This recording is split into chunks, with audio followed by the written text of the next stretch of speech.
Hello, everyone. My name is Mercedes Lanier. I am a Pennsylvania real estate agent, and we all put on this event to give information in reference to investment and first-time home buying. Right now, we're for a couple things, and we'll be with you shortly. There you go. All right, want to get started? Yes, you can. Okay. Good morning, everybody. My name is Scorese. I'm with Lending One, which is a division of Blackstone Capital. We're a direct private lender. So my part of the discussion is going to be strictly non-owner-occupied investment properties, 1 through 4 residential or 5+ units. I know you have a booklet with some of the flyers that are available. That's what the products we'll cover this morning. Real quick, little bit about private lending. It's been around about 20 years. It's become very relevant in the market for investors in really the past 36 months. Private lending is not hard money. It's not bank financing. It's kind of its own lane. It's its own industry. Okay, so it's not, like people say, oh, well, are you a bank? Are you a hard money lender? No, we're private lenders. So it's really blazing its own trail in its own industry competition. So private lenders compete with private lenders now. It's not that private lender has to compete with a bank financier or a hard money. Now, is hard money going to go away? No, it's just going to be looked at a little differently depending on the type of property that you're evaluating. And also you as a client, whether you're a newer client, whether the rehab is higher than what the purchase price is, the asset type, the type of reserves you have, and also specifically credit scores are very relative to that as well. Bank financing is going to be very unique because they're limited on the amount of the amortization they can do on a loan. Also, the type of fixed rate that they might offer, where private lending is typically all rental loans for landlords or investors are 30-year fixed. There's no adjustment. We can offer one, but why would you take that if you know you're going to hold the property for 5+ more years? And why take the chance that rates can shift against you in 5 years from now, depending on where the market is? All rates that are being evaluated are pointing up. In the past, I'd say 30 days, the rate has gone up a full half a point. Conventional rate on a 30-year right now is hovering right near 4% on a 30-year. On a 15-year, you're at roughly around 3%. So you have some massive shifts in the past year on bank financing. And then you're also capped in certain circumstances, which is nothing wrong with that for your investment property acquisitions. You're capped to 10 mortgages, including your primary residence and or secondary one, where on the private lending space, we don't really have a cap. We're also looking at the asset itself from an asset production perspective. So we're less looking at you and your personal debt to income. Really, we're looking at the reflection of the property itself as an asset and how it supports itself. So does anybody have any questions so far? No? Out of all you guys, do you all own an investment property currently? Or a primary residence? Who has a primary residence? Raise your hand. Who has an investment property? So there's nothing wrong being a newbie. So a lot of these type of products, they welcome newer investors. But again, they're going to look at the asset, they're going to look at the kind of monies that you have to put into the transaction. Okay, whether it's a standard purchase or it's a BRRRR strategy. And evaluate, do you have the available funds to do that? So there's other ways to kind of create available reserves, maybe through an unsecured business line of credit. As long as credit's good. To get an unsecured business line of credit, you probably need about 700 credit score or better to be able to facilitate that. Because once you have that type of money to put into an account to show reserves and available funds, because that's not reflected on your credit, that unsecured business line of credit, then you have enough money to jump into a transaction. Okay, so what we'll do quickly, we'll go over the different programs that are available in the private lending space in the residential investment world, whether it's 1 through 4 units or 5+ multi-unit. So there's 7 flyers. We'll start from the top and work our way down. Fixed to rent loans. You know, back in my day, in the 90s, it was called common sense. Now they had to give an acronym to it. The BRRRR strategy. Buy, renovate, rent, refinance, and redo. So how that works, a private lender can potentially go up to 90% loan to cost on that purchase, 100% on the repairs, and it's a 12-month loan product, interest only, which the private lender will escrow those payments, so you're not worried about making a mortgage payment every month, right? The LTV based on the after repair value will be 70% max, okay? And depending on your experience level, it might be a little bit 75%, but let's say for more than newer investors, 70%, so you could say based on the after repair value. Once you stabilize and finish the renovations on that property, we can then take that into a 30-year refinance, cash out at 75% loan to value. So how much money should you technically have into the property once you do the refinance? Nothing. You should be just cash flowing, right? Does that make sense? So it's a one-time close where we take you from a construction rehab loan to a stabilized 30-year fixed loan. And you're now making an infinite return on your investment, cash flowing, in a 30-year fixed product. Does that make sense for everybody?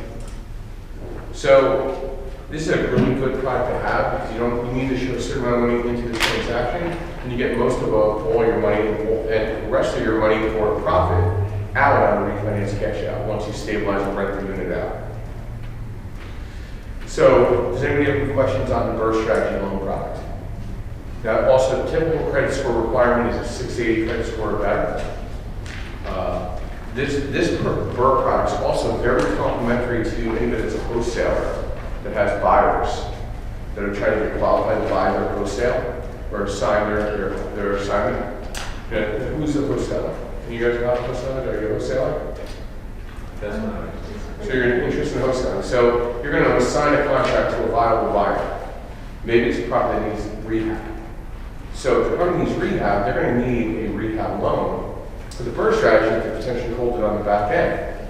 So we could actually set up a portal for you to evaluate that deal to make sure that, depending on the borrower's makeup, what would they qualify for to buy that property in a BRRRR strategy fixed to rent loan product with us.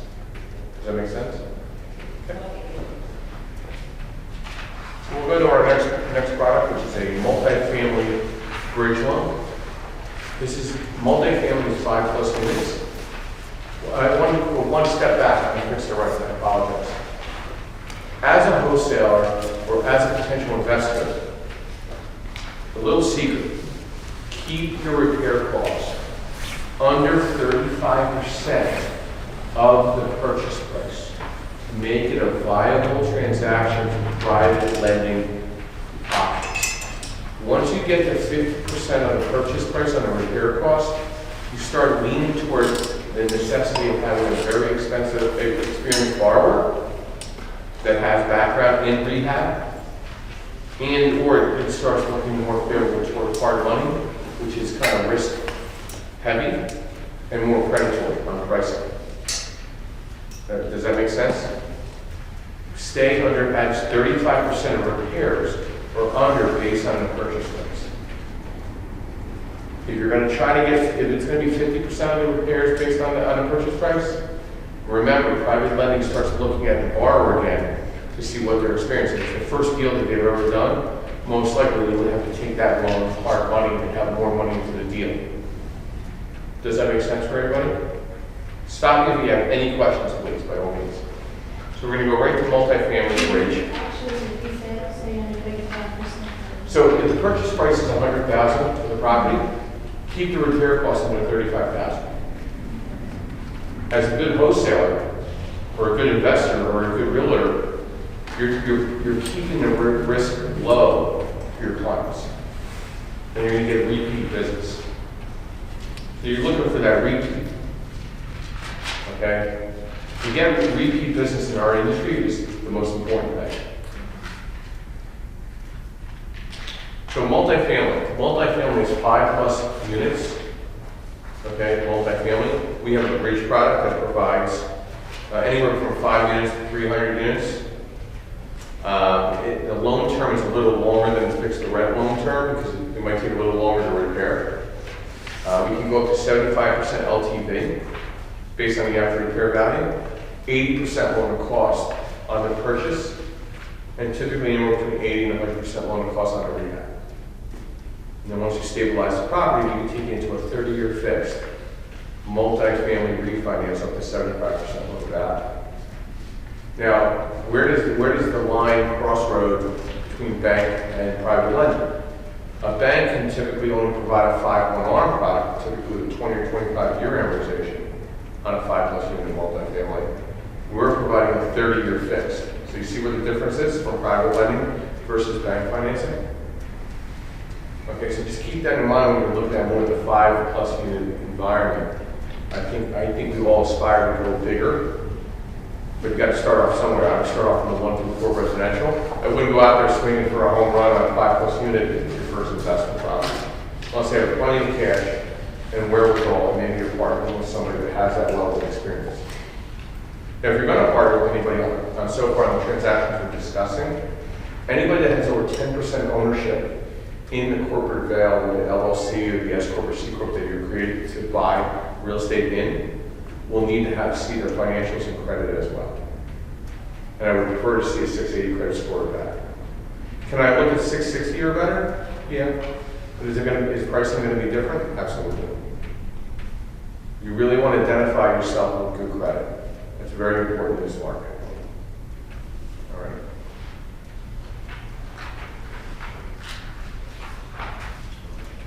Any questions so far between multifamily or the Bird Strategy loan products? No? Okay. So we're going to get into the single family through four family portfolio rental loans. These rates can go as low as 3.5% on a 30-year fixed, up to 75% loan to value. We either have a 30-year fixed loan product or we have an ARM product, a 5, 7, or 10-1 ARM, 30-year amortization. Now, the difference between non-recourse and recourse lending, does anybody know those terms? Anybody familiar with those? Non-recourse means the responsibility of the personal guarantor is not on the property, it's on the property, it's not on the individual. So non-recourse, there are options, but the minimum loan amount that we need to do that here at Lending One would be $1 million.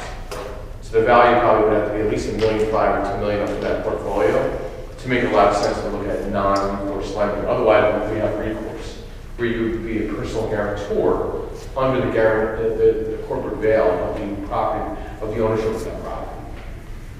So non-recourse, it sounds sexy, it sounds appealing, but it's really more for a higher level investor that has 10+ properties.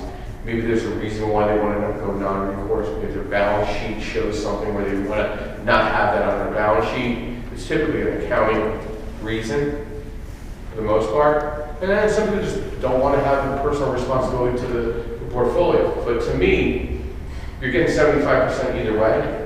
The difference to me is that you're taking the risk of a 5, 7, or 10-1 ARM product compared to a fully fixed amortized loan. And if rates are pointing up in 5 years, do you think the rate you're getting now is going to be there in 5 years? And I wouldn't tell you probably not. I wouldn't play that crystal ball if I was anybody as an investor. I'd look at what the rate is now and how can I make more money on that investment property for better cash flow. Does that make sense?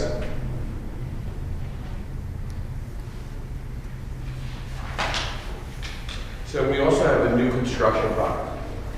New construction is built ground up, meaning the land is shovel ready, and we can look at building vertical of the project, 100%. Our loan amounts start at $250,000 and above. 12 to 24 month program, which we can escrow up to 12 months of interest payments. We're looking at single family homes, townhomes. We look at multifamily as well, 2 through 4, depending on the borrower. We can go up to 80% loan to cost on land and construction. If you're more experienced, we could actually get that up to 85%. So that's another crossroads with bank financing compared to private lending, where the loan to cost on the acquisition and the project construction is higher to leverage with private lending compared to a bank. They're typically stuck around 75 to 80% on average. Now, our rates start somewhere between 6 and 8% on the rate. It really depends on the borrower's background in new construction or flipping properties. If you've flipped over 5 properties in the past 24 to 36 months, we will recognize that as new construction because you're familiar with material cost shifts, labor shortages, and supply chain issues. And that's why we're looking at the past 24 months, because that investor is more familiar with what's going on in construction costs and renovation than somebody that's just getting into it today. And that's where I go back to, if you're going to wholesale properties or sign contracts, try to assign contracts where you know the repairs are going to be under 35% of the purchase price. It goes back to being a newer investor compared to a more experienced investor that can maybe go above 35% on the purchase price and take a little bit heavier risk. Did I lose anybody on that? I just want to be sure we're clear before I keep moving forward. If there's any questions, just stop me. I'm more than happy to break anything down. So in regards to new construction, do we do straight raw land loans? No. I want to know that the property can be shovel ready or permitted rather quickly. I'm not lending you money for one day for you to maybe do construction on that piece of land that's raw currently. Meaning it has no permits, it has no zoning permissions, and you just want to buy the land to own land. So that's not, we don't do that. That's probably a local bank or community bank, and they're going to require a lot more from you than just typical what we would need. So we're looking at developers that have either approved or approvable lots that can turn to be shovel ready rather quick, okay, or shovel ready lots that can be built up right away. Now, if you purchase the land shovel ready or you have to make it shovel ready, we'll reimburse you up to 65% loan of cost on the acquisition of the land, third-party costs and soft costs to get that property shovel ready to build. We'll most likely escrow those payments in the sense of future payments upon the construction in the loan. We'll also facilitate a first draw for you to start the project. Now, if you have no new construction background at all, but you have an opportunity to buy the land, I would highly suggest partnering with an individual that has that resume, that has that background, and they would need to have also a 680 credit score or better, decent financials, of course, and can support that deal with you. That's how you can get into new construction maybe a little easier, where you might not have that level of experience. And there's a lot of land opportunities in the Philadelphia market. I mean, I've built properties in Brewtown, in Old Kensington, and Port Richmond, so I'm very familiar with new construction and what the process takes. It's not easy. And it's probably not easier at all due to pandemic restrictions. Okay? So I'm not trying to paint a bad light, I'm just trying to paint a realistic light to the market. That's all. Any questions so far? No?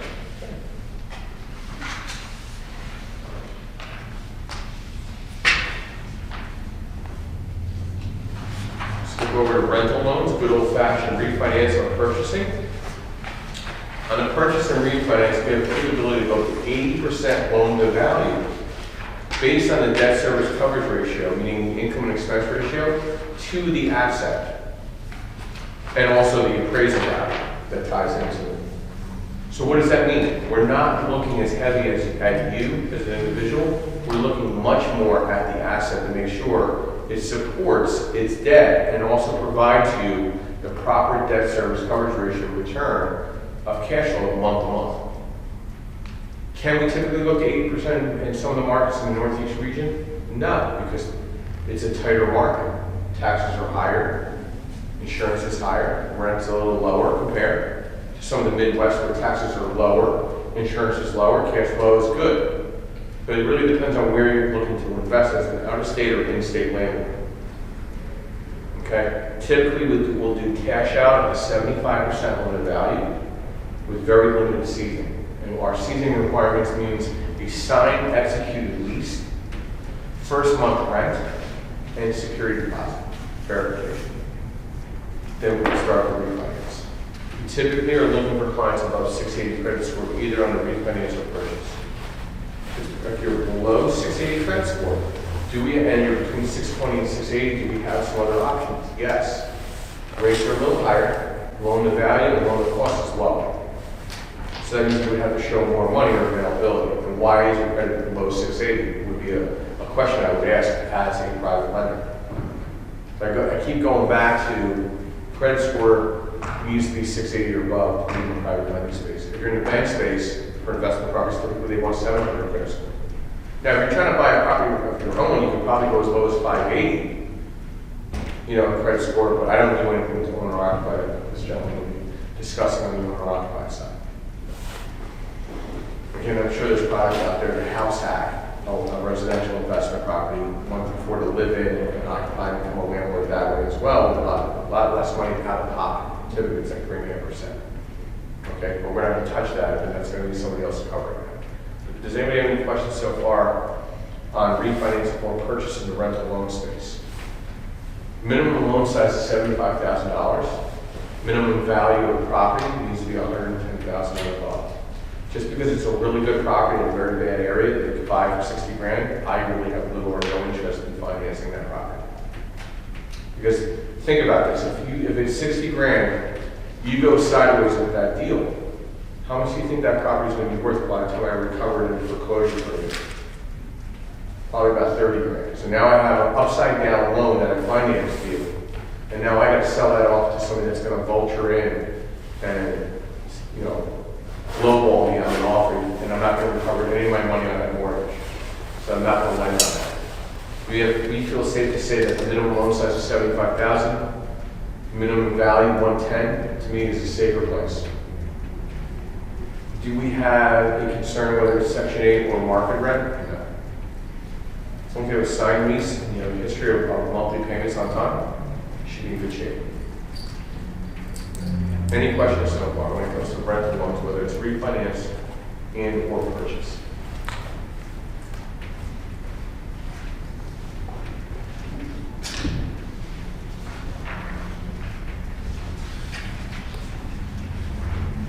I can't be that amazing. You guys have to have a question. Come on up. Good job. I'm doing a good job. You're a good liar. You said that the property value would have to be $100,000. 110,000. 110,000. And what was this, 75,000? Minimum loan size is 75,000. Minimum loan size.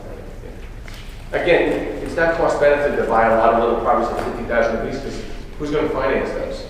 Again, look, there's actually a higher risk with a property value under 100 than over 100 because the recovery of the property, if you go sideways on that transaction, for me to recover, I'm going to not even recoup what I lent on.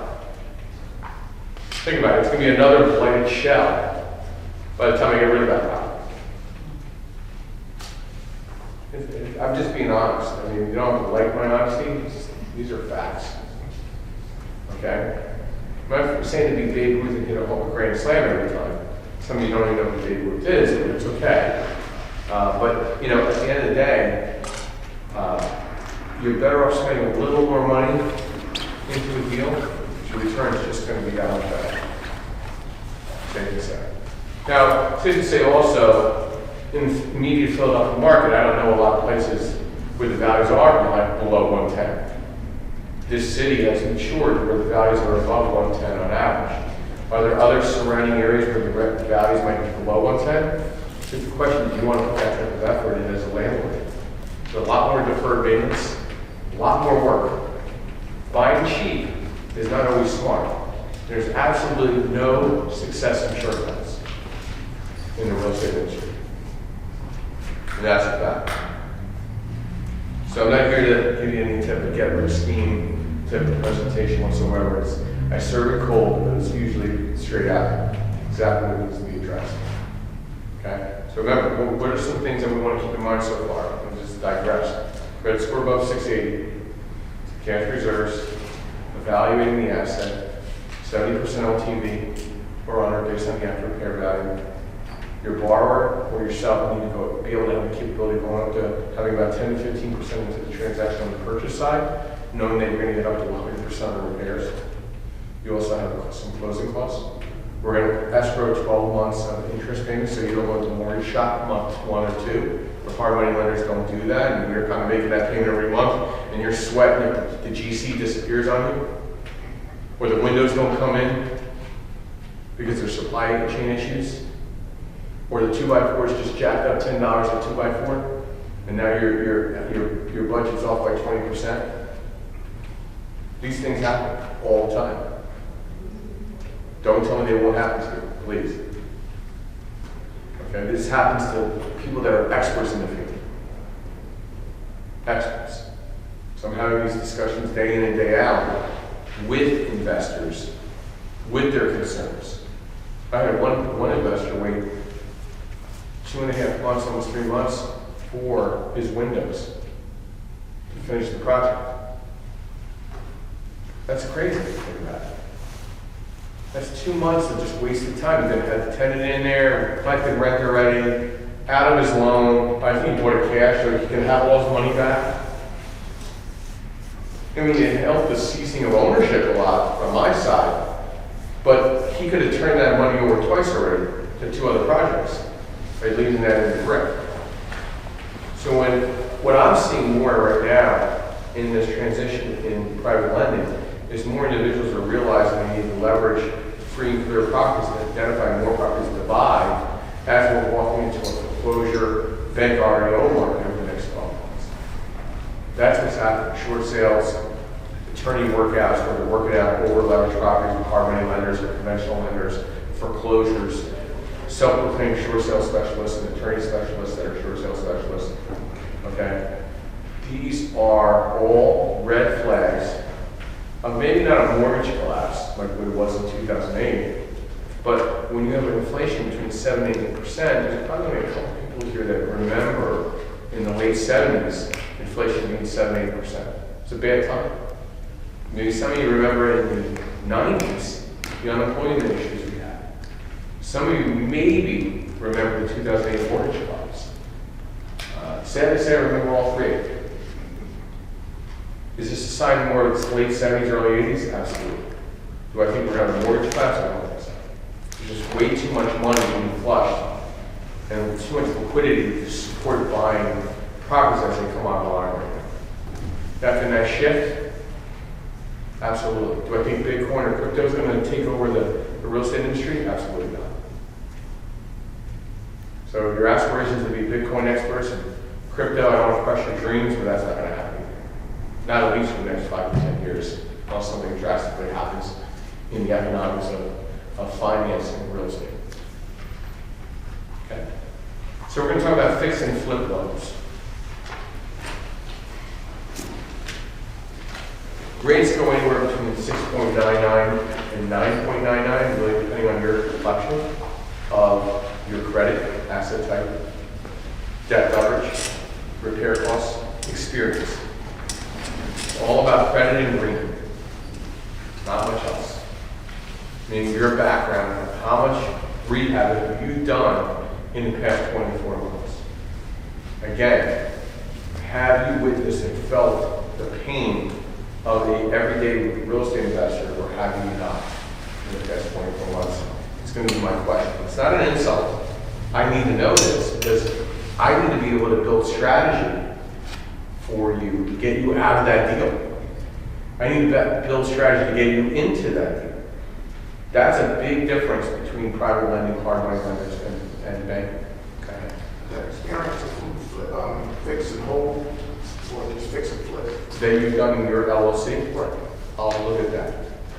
Fix and hold and fix and flip to me is the same. I want to just make sure that they've been profitable. You know, you've done a couple fix and flips, but you lost 20 grand on each deal. I'm gonna get a little nervous.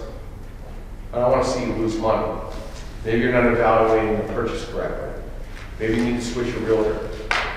Maybe you got to switch to GC. Maybe you're not using the right contingencies on material cost shifts, or supply chain issues. We need to have that discussion. Yes. Is it the difference between fix and flip versus fix and hold? Doesn't your cash flow come steadily if you do a fix and hold? I mean, some people, listen, I was sitting down with a broker yesterday, a real estate broker, and probably about 5 years older than me. Does he have a 30-year plan? Son does. Son's in his late 20s. His 30-year plan is, he's hoping he's standing erect. You know what I mean? So his 30-year plan of holding a property in 30 years doesn't make a lot of sense. He's looking to flip now, build cash, because he's a real estate broker also, so he's looking at listings for his office. So he's looking at being the supply chain of the listing guru in his market. So his mindset is a lot different than his son's. His son wants to renovate and hold. The father wants to renovate and flip. Two different timelines. Right? Some people have a 5-year plan, a 10-year plan, and some have a 30-year plan. It all depends on what's in your mind. And I've done loans for individuals in their 80s. I can't discriminate, right? But like, it's hard to talk to them about 30-year fixed loan. I mean, realistically, they're not going to be around for that. I hope they are, but I mean, just, let's be honest. A 30-year loan is a lot different discussion with somebody that's in their late 50s, early 60s, than somebody in their late 20s, early 30s. Does that make sense? Mm-hmm. So fix and flip, I want that cash now if I'm in a certain age bracket. If I'm in another age bracket, I want to hold that property for appreciation, tax deductibility, cash flow, being transactional as a real estate professional. So there's, again, 2 different lanes when it comes to fixing and flipping and fixing and holding. On fixing and flipping, we can get very aggressive, again, 90% loan cost on the purchase, 100% on the rehab costs. That product we can do 12 to 24 months interest only. We'll escrow the first 12 months so you don't go into mortgage shock, and we'll roll that into the loan. So we're trying to keep you safe. We're not trying to add cost to you. You're going to get reimbursed. If you pay the loan off in 4 months, guess what? You get the other 8 months back in the reimbursement at the payoff. Right. So it's your money anyway. So we're not holding it per se. We're there to hold to protect you. I mean, you're going to have exposure to make sure the taxes stay current and your insurance stays current, because you're going to be in a builder's risk coverage. That's a whole other discussion, separate from this. You're going to have to interview those insurance agents and understand what builder's risk is compared to 30-year stabilized insurance policies. And then if you're going to own more than one property, as an investor, you got to also consider commercial insurance products, because you're going to have more of an umbrella policy to cover all your properties. Okay? So a lot of things to think about as you're here to build out your power team, right? So private lending is part of your power team as a real estate investor. Bank financing is definitely a part of your power team for buying owner-occupied or secondary homes. And maybe doing some properties on the Fannie and Freddie side for investment properties. Maybe you're very rate sensitive. Okay? Maybe you want to take advantage of that and do some of the properties in your personal name. And that's fine. I'm not looking to compete with that individual in that field. And then you also have your hard money aspect. But I could actually, as a private lender, can give you solid strategy, when to use it, when not to use it. Okay? Anybody that's a wholesaler in the room, I can also help you evaluate the deals to make sure you're identifying the right buyer as well if you're looking to sign contracts. I also have a referral program putting licensed realtors in the room where you're incentivized to run scenarios for you, because if you close a transaction for your borrower through our portal, you get a referral of anywhere between $500 and $1,000 after closing. Is it safe to do private lending for commercial development? Is it safe for what? For private lending to do commercial development? Meaning like an office space? Mm-hmm. Absolutely not. No. Probably one of the most riskier markets right now to go into true commercial building. Mm-hmm. Once you have a lot of money, a lot of experience, you're going to see a tumble. I mean, do you see anybody moving going back to work or working virtually? Okay, so 40% of your workforce is not going to go back to work. So what's going to happen to the necessity for a large office space in commercial parks? But what if the project is not more like an office space? What is it going to be? I'm looking to develop a 3D virtual space. Do you have any experience in it? In terms Of doing it? no, I'm in class now. So you're going to need to find some partners that have media experience in that type of property, because you don't have any, because you're a high risk fund. So again, unless you have immediate experience in that type of transaction, you're gonna have a very hard time finding funding. And I'm just being honest. And that's just not my lane either. I don't finance restaurants, I don't finance commercial parks. I'm 1 through 4 residential, 5+ unit in the multifamily side. I'm very specific. Guy told me all the time, hey, can you finance a restaurant? No, do you know anyone? Yeah, kind of, but it's not what I do. Just want to make sure you understand my lane. Yes. How does the refi on a multi-unit, like a 5+ work, if you want to hold it? I'm going to look at the debt service coverage ratio of the property. I don't get any realtor that wants to use cap rate in 1 through 4 residential investment market. I really don't want to have a really deep discussion because we're using the wrong term for the wrong type of asset. That's the first thing. When it comes to cap rate, even in the 5+ unit environment, 5 through 25, I'm still going to look at debt service. I care less what we want to put the cap rate. I'm more focusing on the debt service supporting 1.2 or better between income and expense. Because I'm looking at strategy. So somebody can sell you at a 6 cap or a 10 unit, but the debt service is 1.0. That's a terrible debt service. You want to be at 1.2 or better on a stabilized multifamily investment property. So like I'm evaluating a portfolio of 26 properties right now. So I'm training the individual to understand debt service coverage ratio because I want to make sure that globally, between his debt and his income, that the debt service is 1.2 or better, or we can't finance that portfolio. Whether it's 26 properties or a 26 unit, I'm still looking at the debt service coverage ratio of 1.2 or better. Does that make sense? And I have a debt service coverage ratio worksheet that I can share with anybody. My card's in the back, you just email, and I send you a copy, kind of what is a standard checklist, whether it's a burst strategy, whether it's fix and flip, fix and hold, single family through 4 family. I would think most of the room here is more 1 through 4 investment. There will be some information there if you want to evaluate a 5+ unit, and I have those spreadsheets as well. I have a cap rate evaluator that you can evaluate the cap rate on the property that ties into the debt service coverage ratio worksheet as well. But you would refi, have this completed. Oh yeah, yeah, up to 75% loan to value on a 30-year fix. I mean, there are products out there, and the rates are a little less. But again, you're in a market where rates pointing up. I would not want to take a chance on a 5 or 7 1 arm or a 10 1 arm, not knowing what the rate's going to be 5, 7, or 10 years. I'd rather pay that extra half point in difference in rate. Because I can get a 5 1 arm and save myself by half a point. I'll see in 5.5 years when your rate's 8%, you have no other options. And now you're really going to be a straw. Okay? So you got to weigh out the cost-benefit relationship. Short-term and long-term. I mean, so my discussion as a private lender goes a lot longer on the phone with an individual to better understand what their makeup is. Okay. Did you get complete with your question? I just want to make sure you're complete. Anybody else have any questions? Yes. Relating to your commercial loan, outside of the perspective, let's say as an example, office space loan, are there any other types of loans that you're opposed to? Office space, I would just stay away from. Anybody in here, once you have a commercial building to own right now today, otherwise I would stay away from it. Because one, I asked everybody how many investment properties you currently own. Nobody raised their hand except one gentleman. Okay? So again, if you don't have experience in it, no one is going to find you viable. Okay? Stick to what you're looking, stay in the lane that you're comfortable with, which is typically 1 through 4 or 5+ multifamily units. Get comfortable with investment ownership first.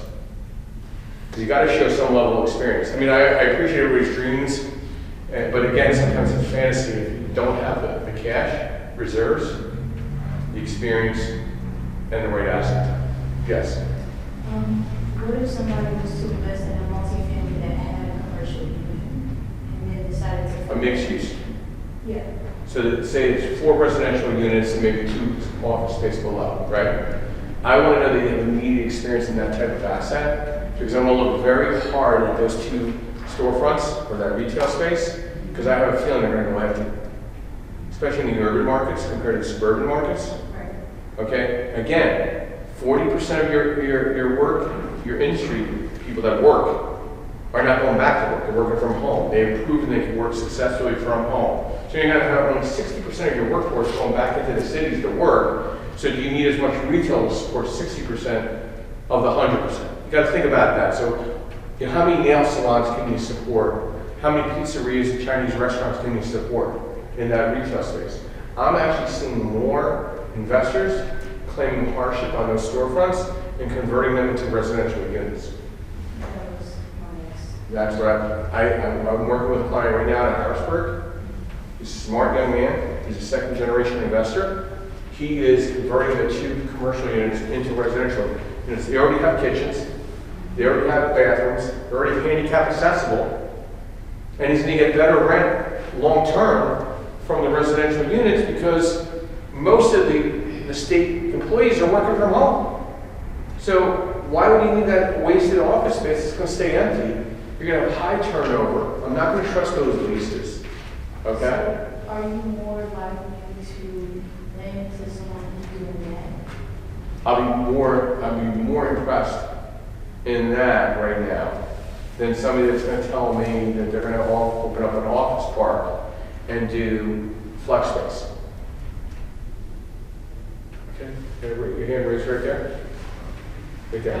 Yeah, mine is very basic, just so I can understand some of the terminology. I understand fix and flip, but I don't understand fix and home in terms of the value that you get from it. But are you saying fix and home where there's a renter in the unit? Is that what you're saying? Yeah, so you're forcing equity by renovating the property. So when it comes time to refinance the property, you have this margin of equity. Hopefully it's at least 25% or better. And you're going to be able to refinance and cash out whatever you had into the transaction, plus the current construction loan you have in place. That's the perfect burr. Now, if you have a little money stuck in the transaction and you're still going to cash flow, you have to evaluate that.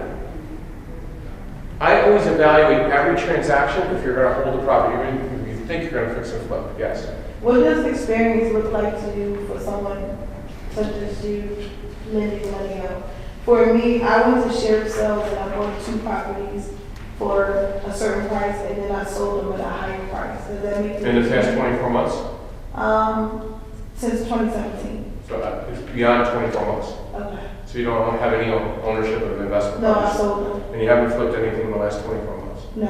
I have Then one property now. you're back in newbie. So I still have 1 property that I have.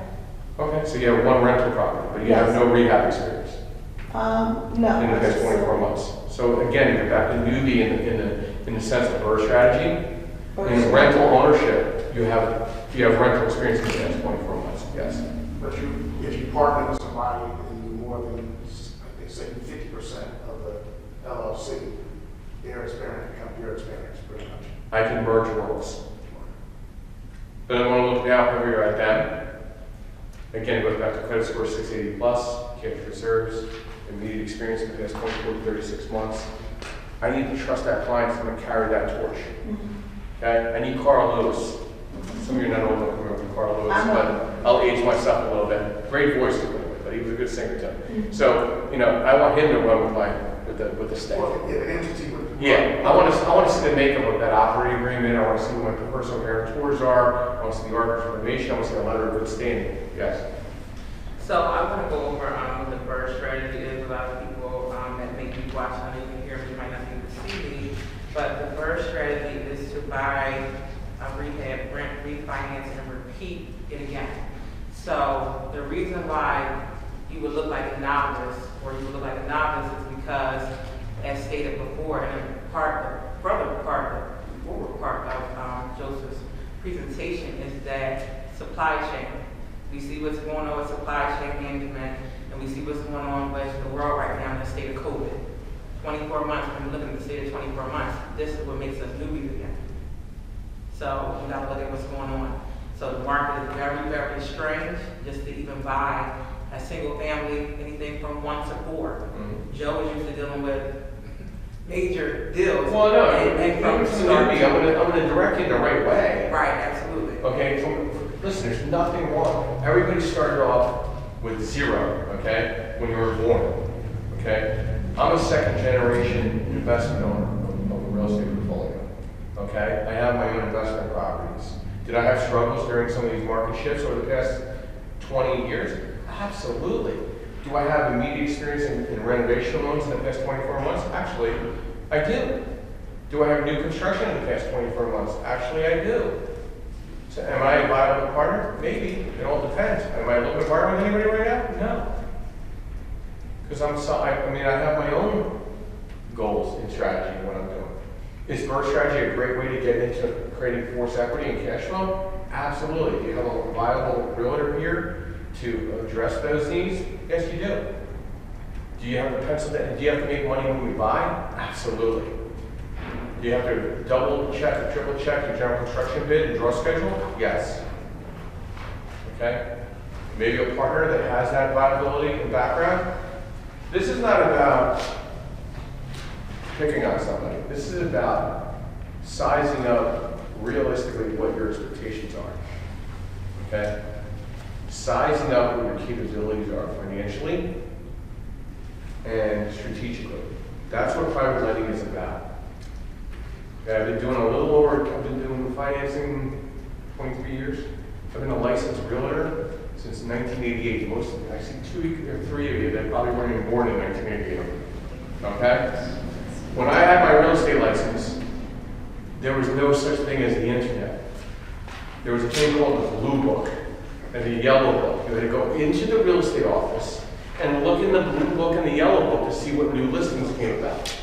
Okay? And you know how I got my Pennsylvania real estate license after I passed my New Jersey one? They gave me a AAA map and said, if you could find Harrisburg, because there was no such thing as Waze, no cell phone, no beeper, guys, nothing. You don't even know what a beeper is, but a cell phone.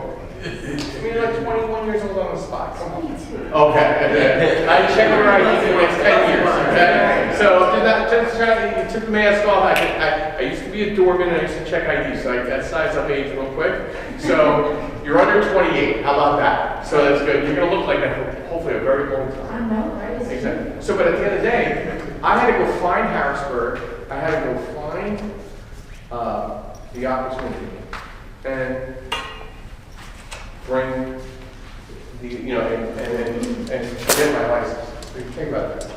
Okay? So that's where I'm at. So the last project, the last program we have, that we're going to go over, is Investor Select Landlord Loans. Okay, so that's for W-2 individuals. W-2, like your W-2, there's a discount with the rate if you're W-2 in the commercial space. Okay? So if you're W-2 in the commercial space, there's a discount on rate. And again, it's case by case. If you pencil out in the residential investment space in your W-2, you can get up to a 3/4 point discount on the rate, on a 30-year fix. Okay? So that's pretty much what that product is. So does anybody have any questions? Yes? You're, you said you work for a company, lending one, where they, Yes. where their funds come from, the company, yeah. It's from hedge fund money, Wall Street money.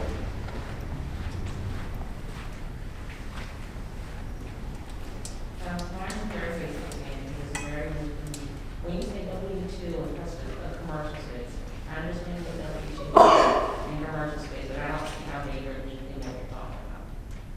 Well, commercial properties, there's commercial lending for residential properties now, done in the LLC, S Corp or C Corp. So that's what the difference is. It's not just for commercialized properties. That's it. Just trying to keep it simple. Yes? My question was for just to review the minimum loan amounts, for the rental, general rental loans, what is the minimum loan amount? 75,000. Okay, and then for ATR and construction? 250. Now, all of them are on the flyers itself. If you need to contact me to go over the projects, let me know. I'm typically on the road, and plus a little bit, if you notice my hand's a little off, I'm a stroke survivor, so my usage of computers are not as quick. They're pretty quick, but not as quick as I once was. So if there's no other questions, I want to thank you. I have one question. You mentioned about experience factor, you know, with like a new type of 5+ space, no experience on the loan. What's your recommendation how to find a partner that experience? How do I find that partner? Again, I think a partnership would make more sense. Listen, how do I find that partner?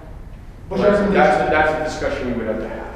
Okay, I can make a recommendation. But I want to leave more time for the residential piece as well here. So, you know, I don't want to throw too much more time. I want to thank everybody. And I'm going to hand it off. Are you going to be speaking next? All right. So you're going to get a little bit about the residential primary and owner-occupied type of environment. I want to thank everybody. And just keep my flyers, keep my cards. If you have any questions, like I said, I can give hopefully some assistance. There you go.